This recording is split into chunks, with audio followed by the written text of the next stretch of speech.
Bonjour les amis, je sais, il y a longtemps que je vous ai pas parlé de mon idole Jean-Luc Mélenchon, que des mauvaises langues appellent Rachid Méluche, en raison de ses connivences supposées avec les disciples d'Allah.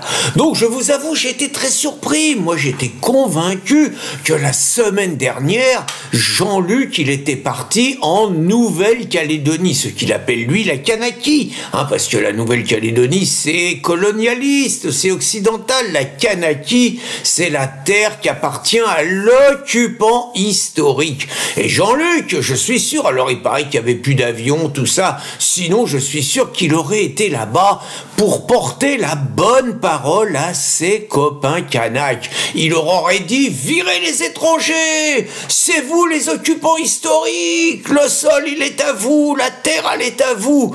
Il leur aurait dit, empêchez de voter ces salopards d'étrangers.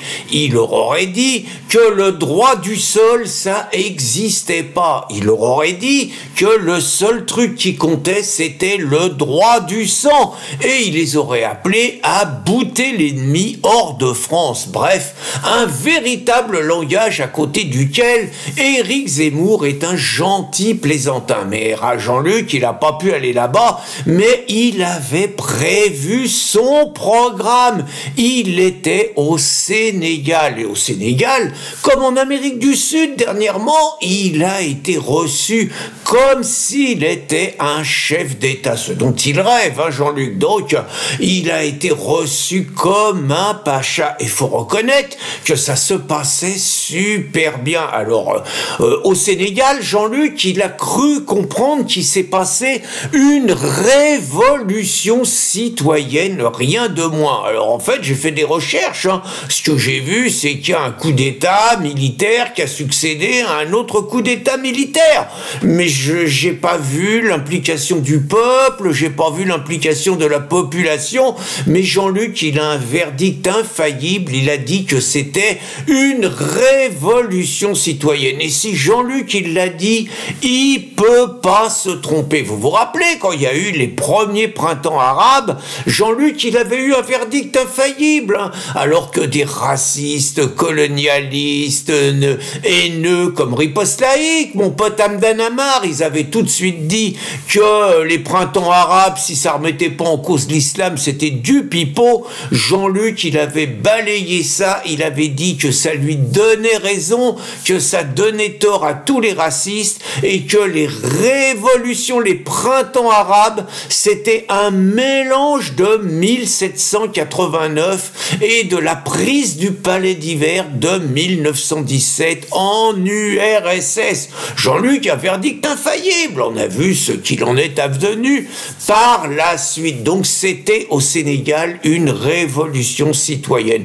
Il faut reconnaître, pendant 3 jours, Jean-Luc, ça a été le roi du pétrole. Il a été ovationné comme un dieu. Il faut reconnaître qu'il a dit aux Sénégalais tout ce qu'ils avaient envie d'entendre. Il leur a dit que les Blancs, c'était des salauds, qui leur avaient piqué tous leurs biens, tous leurs produits, toutes leurs ressources depuis 4 siècles. Alors, je crois savoir, mais peut-être je dis des bêtises, que c'est les Blancs qui ont découvert dans le sous-sol africain tout ce qu'il y avait. Je suis pas sûr que c'était il y a 4 siècles. Mais c'est pas grave, Jean-Luc, quand on aime, on compte pas. Il leur a dit que les Blancs, ils étaient responsables de l'esclavage et qui devaient réparation aux pauvres Africains. Il était ovationné. Chaque fois que Jean-Luc y parlait, les autres, ouais, ouais. Et puis Jean-Luc, surtout, il leur a dit que la France, elle avait besoin d'eux, qu'elle avait un immense besoin d'immigration et qu'il fallait qu'ils viennent tous. Ouais! Vive le grand sorcier blanc Jean-Luc, qui criait les Africains, les Sénégalais. Donc Jean-Luc, honnêtement, il faisait un sans faute. Il allait rentrer tout auréolé de son statut d'homme d'État, de potentiel successeur à Choupinet. Il était en train de balayer Choupinet. Choupinet avec ses... Parce que Choupinet, il a fait une promesse incroyable. Choupinet, il a promis à l'Afrique 100 millions d'euros étalés sur 5 ans ans, sur 5 ans, pour des cuissons propres, parce qu'il paraît que les Africains, ils font la cuisson dehors, en plein air, mais il paraît que les vapeurs de cuisson, ça fait du dégât à leur santé, c'est une OMG qui a dit ça, et donc il faut les aider. Quand on regarde la démographie, on n'a pas l'impression que ça fait beaucoup de dégâts, mais Choupinet, il allongeait encore 100 millions. Oh, 3100 milliards de dettes, on n'est plus à 100 millions près. Allez hop, un chéco, c'est tout. Mais là, Jean-Luc, il était en train d'écraser Choupinet dans la cote de popularité. Et c'est là que je sais pas ce qu'il a appris. Parce que bon, Jean-Luc, à la rigueur, il aurait pu avoir du panache. Vous voyez, par exemple, Jean-Luc, dans un pays où il y a 95% de musulmans, il aurait pu, par exemple, expliquer que il fallait que lui qui est le laïc, hein, lui qui est le bouffeur de curé, il aurait pu dire qu'il fallait que les musulmans ils s'émancipent de l'islam. Ça aurait eu de l'allure. Il aurait pu dire qu'il fallait que les femmes s'émancipent du voile islamique. Alors là, ça aurait eu de l'allure. Là, ça aurait eu du panache. Jean-Luc, il aurait pu dire, par exemple, dans un pays où il y a 25% de femmes excisées, il aurait pu dire qu'il fallait absolument que les femmes s'émancipent de l'excision infâme contre les droits, contre le droit au plaisir. Enfin, il aurait pu développer ça, Jean-Luc. Jean-Luc, qu'est-ce qu'il aurait pu développer encore? Il aurait pu développer que, par exemple, la polygamie africaine, c'était pas compatible avec les droits de l'homme et c'était pas compatible avec l'égalité des hommes et des femmes. Là, franchement, Jean-Luc, panache extraordinaire. Mais Jean-Luc, alors je sais pas quel est le conseiller, parce qu'en plus, à ce que je crois savoir, dans les conseillers proches de Jean-Luc, il n'y a pas d'LGBT, je crois pas. Bon, là, on sait qu'il y a plein d'LGBT chez les écolos, on sait qu'il y a plein d'LGBT chez les cocos, on sait qu'il y a plein d'LGBT chez les socialos, mais à ma connaissance, la nouvelle Rima, c'est pas une LGBT, à ma connaissance, Sophia Chikirou, elle en a rien à branler, à ma connaissance, Catonins, lui a pas cogné sur sa femme, et là-dessus, c'est plutôt Meuse. Bon, le reste, ça le regarde pas trop. Franchement, bon, Mathilde, elle en a rien à foutre des LGBT, même si elle fait semblant de s'y intéresser.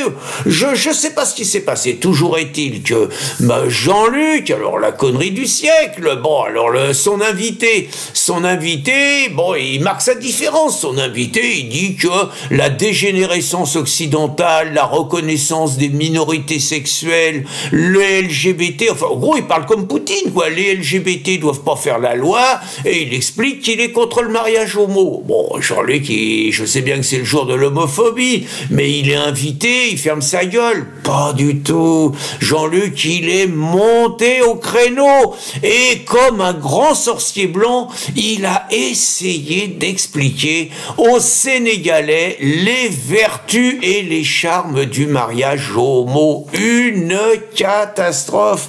Les Africains, ils sont pas mûrs, ils sont pas assez civilisés pour entendre un tel discours égalitaire, un tel discours émancipateur, un tel discours révolutionnaire. Et Jean-Luc, il a été sifflé, il a reçu une bronca monumentale, il a été conspué, une véritable humiliation, et 3 jours de faillotage qui sont tombés aux oubliettes. Ils l'ont recollé dans l'avion et ils ont dit dégage, même si Jean-Luc, pour assurer ses arrières, il a quand même pris le soin de préciser que lui, il était hétérosexuel. Je renouvelle ma proposition.